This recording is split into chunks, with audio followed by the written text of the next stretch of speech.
I don't know if you've ever seen one of those videos of the chickens that are raised in a factory, how they are all squashed together, rolling along on treadmills, all crammed together, not looking like beings, spending their whole life in a tiny, tiny cage, just being fed until they are fat enough to kill. That's it. That's their life. It's sad to see such a life. It's a very sad thing to think that a being should spend his life this way. So useless, so pointless, so closed, so much trapped, never seeing the light, never having freedom to move around. But the interesting thing is that this factory chicken, does she know that she is trapped? Does she know that she is in prison? Does she know that her life is sad? Actually, the answer is no. Why? Because they're always so busy with their food. Their food comes every day. It's always the same food. The most boring thing you could imagine. They're not even fed good food. But it's tasty. So they'll spend happily their whole life eating their food. And because of the craving for the food, they will never even look up and notice that this is not normal. That they're in a world that is trapped, that they can't get out. I give you this image or this story as an example to explain what the point or the role of renunciation is in Buddhism, and to kind of illustrate a bit as well where it should come from, renunciation. What kind of understanding should we have to renounce?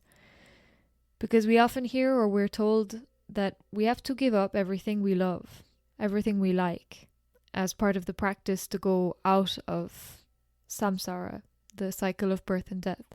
Actually, they go together. The understanding why we should go out of samsara and understanding why we need to renounce what we love. It is the same thing. Why do we need to renounce the attachment to food? Actually, it's not to renounce the object. We don't need to give up food, for example. We can't give up food. We need it to live. But we can give up the attachment to it, the love of food. We can give up the attachment to all kinds of things. But why do we need to do that? Attachment, by its very nature, seems sweet, seems lovely, it's enjoyable. That's the whole point. That's why you go for it. That's why you are attached. But what if it were like the food of the chicken?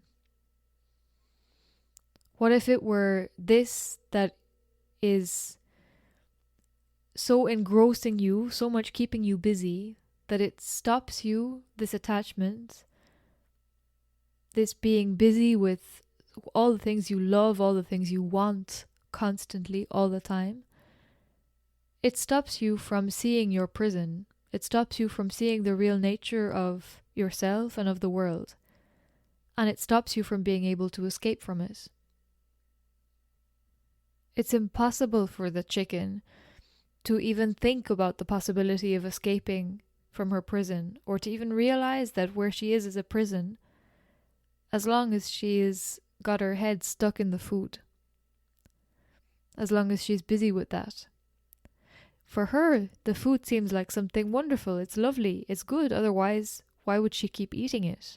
But actually, if she were to realize that the real nature of this thing that she thinks is so tasty is that it is the thing that is keeping her a prisoner, it is the food that's given to her just so that she gets fat enough in order to be killed, in order to end up wrapped in plastic on supermarket shelves.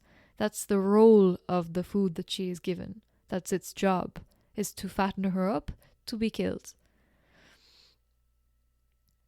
So in the same way, we think that all of these things that we're so attached to are good, and we think that these are a source of joy or a source of happiness. Otherwise, we wouldn't be attached to them. We think we need them to be happy. But it's the opposite. It's these that keep us in samsara. It's these that attach us, literally, that tie us, that chain us to samsara. This attachment, this desire to the thing.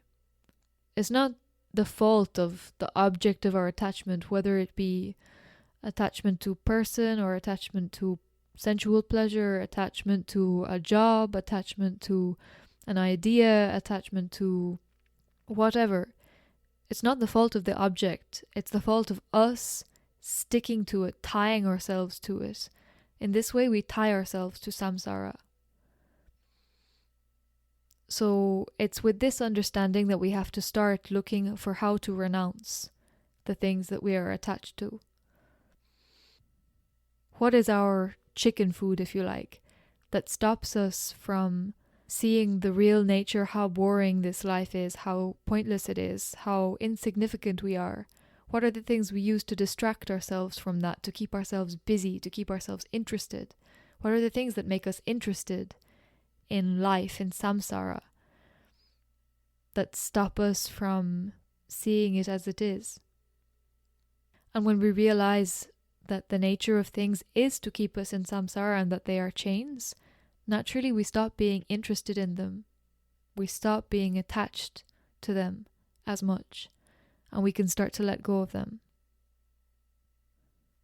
So, to be attached and to be rolling in samsara is to be exactly like a chicken raised in a factory, born in a factory, and living her life in a factory until she is killed and sent to a supermarket.